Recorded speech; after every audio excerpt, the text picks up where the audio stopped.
ఇచ్చినందుకు thank you so much.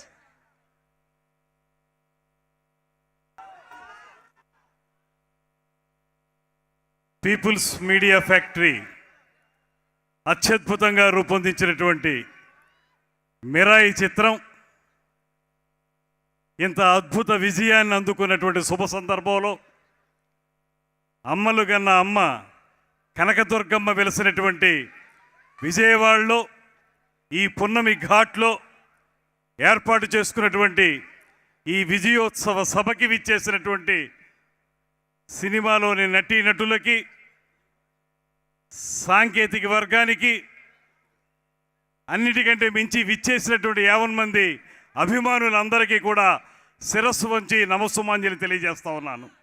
ఈ సందర్భంగా చిరకాల మిత్రులు, సినిమా రంగంలో తనకంటూ ఒక ప్రత్యేకతను సాధించుకున్నటువంటి సుప్రసిద్ధ నిర్మాత టీజీ విశ్వప్రసాద్ గారు, వారి ద్వారా వచ్చినటువంటి ఈ సినిమా ఇంత విజయం సాధించడం అనేది ఆయన మిత్రులుగా మా అందరికీ కూడా ఆనందకరమైనటువంటి విషయంగా ఈ సందర్భంగా తెలియజేస్తూ, ఇదే సందర్భంలో విశ్వప్రసాద్ గారు ఆయన యొక్క స్నేహ ధర్మాన్ని, స్నేహామృతాన్ని నాకు పంచిపెట్టే విధంగా రేపు జరిగేటువంటి పుట్టినరోజుని ఒకరోజు ముందుగానే ఈ వేదిక మీద నిర్వహించినందుకు కూడా విశ్వప్రసాద్ గారికి మన అందరి తరపున కూడా ప్రత్యేకమైనటువంటి ధన్యవాదాలు తెలియజేస్తా ఉన్నాను.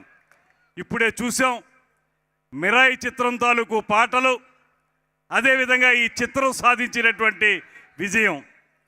ఇవాళ కొన్ని రోజుల పాటు, కొద్ది కాలం పాటు సరైనటువంటి విజయాలు లేక ఇబ్బంది పడుతున్నటువంటి తెలుగు సినిమా మిరాయి చిత్రంతో ఒక అద్భుతమైనటువంటి విజయాన్ని అందుకోవటం, అందులోనూ మన పురాణ ఇతిహాసాలని దృష్టిలో పెట్టుకుని ఏవైతే మనకి రామాయణం లాంటి మహాగ్రంథం మనకి వాల్మీకి మహర్షి అందించారో, ఆ రామాయణ గ్రంథం నుంచి కొంత భాగాన్ని ఉటంకించుకుని, అదేవిధంగా ఆ రోజు జరిగినటువంటి యుద్ధంలో విజయం సాధించిన తర్వాత పూర్తి స్థాయిలో మారు మనసు పొందినటువంటి అశోకుడి యొక్క విధానాన్ని, ఆయన చూపించిన మార్గంలో కొన్ని గ్రంథాలకు సంబంధించి ఒక కథని అల్లి, ఆ కథ ద్వారా ఒక అద్భుతమైనటువంటి చిత్రాన్ని రూపొందించినటువంటి విశ్వప్రసాద్ గారికి, అదేవిధంగా ఆ చిత్రాన్ని సెల్యులాయిడ్ మీద అద్భుతంగా చిత్రీకరించినటువంటి కార్తీక్ ఘట్టమనేని గారిని కూడా మన అందరి తరఫున కూడా అభినందిస్తున్నాను. అదేవిధంగా ఇవాళ హనుమాన్ తోటి ఒక అద్భుత విజయాన్ని పొంది యువతరంలో ఒక భరోసా కల్పించేటువంటి కథానాయకునిగా పేరు పొందినటువంటి సజ్జా తేజ గారు ఇవాళ మళ్ళీ మిరాయి చిత్రంతో, అదే సజ్జా తేజ గారు, తేజ సజ్జా వారు మిరాయి చిత్రంతో మరొక అద్భుతమైనటువంటి విజయాన్ని పొంది ఇవాళ మన ముందు నిలబడ్డారు.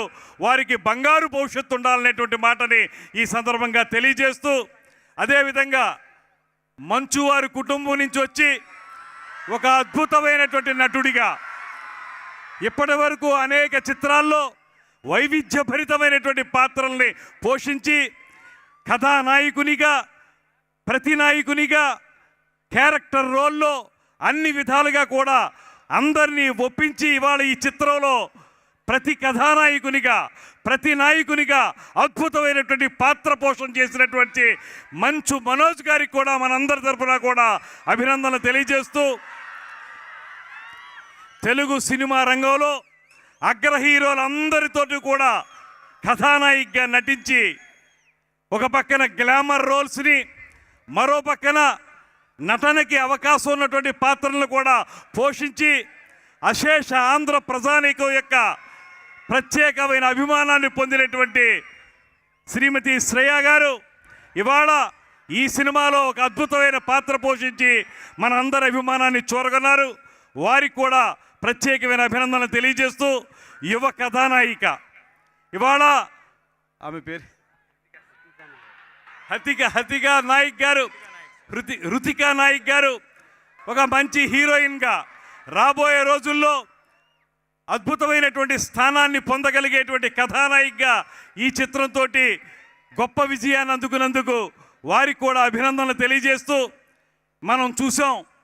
ఇప్పుడు అద్భుతమైనటువంటి సంగీతాన్ని, దాంతోపాటు బీజిఎం, బ్యాక్గ్రౌండ్ మ్యూజిక్ అంటాం కదా, దాన్ని కూడా అత్యద్భుతంగా అందించినటువంటి హరిగారికి కూడా మన అందరి తరపున ప్రత్యేకమైనటువంటి అభినందనలు తెలియజేస్తూ, అన్నిటికంటే మించి ఈ చిత్రాన్ని ఇంత కనువిందుగా మనకు చూపించడానికి ఆయన కేవలం రచయిత మాత్రమే కాదు, దర్శకుడు మాత్రమే కాదు, అత్యద్భుతమైనటువంటి సినిమాటోగ్రాఫర్గా కూడా ఉన్నటువంటి కార్తీక్ ఘట్టమనేని గారిని మన అందరి తరపున కూడా మరొక్క మారు ప్రత్యేకంగా అభినందిస్తున్నాను.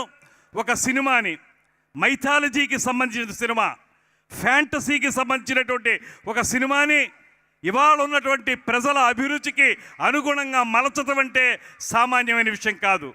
చాలా కన్విన్సింగ్గా ఆ సినిమా తీయాల్సి ఉంటుంది. ఇతిహాసాల్లో ఉన్నటువంటి సబ్జెక్ట్ని సోషలైజ్ చేసి దాన్ని ప్రజల ముందు పెట్టి దాన్ని ప్రజలందరి అభీష్టం మేరకు విజయం పొందాలంటే చాలా ప్రతిభ ఉంటే కానీ అది సాధించలేరు. అటువంటి అద్భుతమైనటువంటి ప్రతిభ కలిగినటువంటి యువ దర్శకుడు, యువ సినిమాటోగ్రాఫర్, యువ రచయిత కార్తీక్ ఘట్టమనేని గారికి బంగారు భవిష్యత్తు ఉండాలనేటువంటి మాటని మరొక మారు తెలియజేస్తూ, అదేవిధంగా ఈ సినిమాలో పనిచేసినటువంటి సాంకేతిక నిపుణులకి, నటీనటులందరికీ కూడా అభినందనలు తెలియజేస్తూ, అన్నిటికంటే మించి మాకు విశ్వప్రసాద్ గారి విజయం చాలా అవసరం. ఆయన ఇప్పటికే చాలా సినిమాలు తీశారు, చాలా సినిమాలు తీసి మంచి పేరు తెచ్చుకున్నారు. రాబోయే రోజుల్లో ప్రభాస్ గారితోటి రాజా సాహెబ్ సినిమాని కూడా త్వరలోనే తీసుకురాబోతున్నారు. అయితే ఇప్పటి వరకు ఆయనకి సరైనటువంటి అచ్చమైనటువంటి హిట్ పడలేదనేటువంటి భావన ఒక పక్కన ఉంది.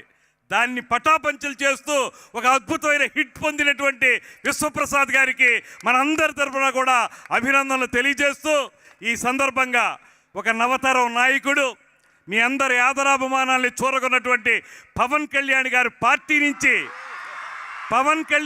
పార్టీ అయినటువంటి జనసేన పార్టీ తరఫున ఆయన యొక్క ఆశీస్సులతోటి మంత్రినైనటువంటి నేను ఆయన పార్టీ తరపున మీ ముందు నిలబడి ఇవాళ ఈ సినిమా గురించి మాట్లాడడం, అందున నేను సినిమాటోగ్రఫీకి సంబంధించినటువంటి మంత్రిని కావటం నాకు పవన్ కళ్యాణ్ గారు అందించినటువంటి ప్రత్యేకమైనటువంటి అదృష్టం అనేటువంటి మాటని మరొక మారు తెలియజేసుకుంటూ, రాబోయే రోజుల్లో ఆంధ్రప్రదేశ్లో సైతం తెలుగు సినిమా పరిశ్రమ వేళ్ళూనుకునేలాగా ఇక్కడ కూడా అద్భుతమైనటువంటి స్టూడియోలు కానీ, రికార్డింగ్ థియేటర్లు కానీ, రికార్డింగ్ థియేటర్లు కానీ మౌలిక సదుపాయాలు కల్పన చేయడానికి ఆంధ్రప్రదేశ్ రాష్ట్ర ప్రభుత్వం ముఖ్యమంత్రి చంద్రబాబు నాయుడు గారి నేతృత్వంలో తప్పనిసరిగా కృషి చేస్తుందని, అందుకు అవసరమైనటువంటి అన్ని రకాల సహకారం అందించడానికి సినిమాటోగ్రఫీ మంత్రిగా నేను కూడా ఎల్లవేళలా కూడా మీకు అందుబాటులో ఉంటాననేటువంటి మాటని ఈ సినిమా రంగం వారందరికీ తెలియజేస్తూ, తప్పనిసరిగా ముందుకు వెళదాం, తెలుగు సినిమాని ఆంధ్రదేశంలో కూడా ముందుకి తీసుకెళ్దాం అనేటువంటి మాటని మరొక్కసారి తెలియజేసుకుంటూ, ఈ కార్యక్రమంలో పాలు పంచుకునే అవకాశం ఇచ్చిన మీ అందరికీ ధన్యవాదాలు తెలియజేస్తూ సెలవు తీసుకుంటున్నాను. నమస్కారం. Jai Hind. Thank you sir, thank you so much. Kandula Durgesh గారికి మరొకసారి ప్రత్యేకమైన కృతజ్ఞతలు తెలియజేసుకున్నాం. సార్ మరొకసారి advance happy birthday sir. Thank you so much. And RRR cinema ఎంత సూపర్ సక్సెస్ఫుల్లో, ఎంత బ్లాక్ బాస్టరో RRR గారు కూడా అంతే అనమాట. సో చాలా మంచి మనిషి. క్షమించాలి, ఇదే వేదిక మీద స్వచ్ఛాంధ్ర కార్పొరేషన్ చైర్మన్గా ముఖ్యమంత్రి చంద్రబాబు నాయుడు గారికి అనుంగు శిష్యునిగా ఉన్నటువంటి పట్టాభి గారు కూడా వేదిక మీద ఉన్నారు. వారికి మనందరి తరపున, ఆయన విజయవాడ వాస్తవ్యులు, ఆయనకు కూడా మనందరి తరపున ప్రత్యేకమైనటువంటి ధన్యవాదాలు తెలియజేస్తూ సెలవు తీసుకుంటున్నాను. నమస్కారం. Thank you sir, thank you so much. మరొకసారి ప్రత్యేకమైన కృతజ్ఞతలు తెలియజేసుకుంటున్నాం మినిస్టర్ గారికి.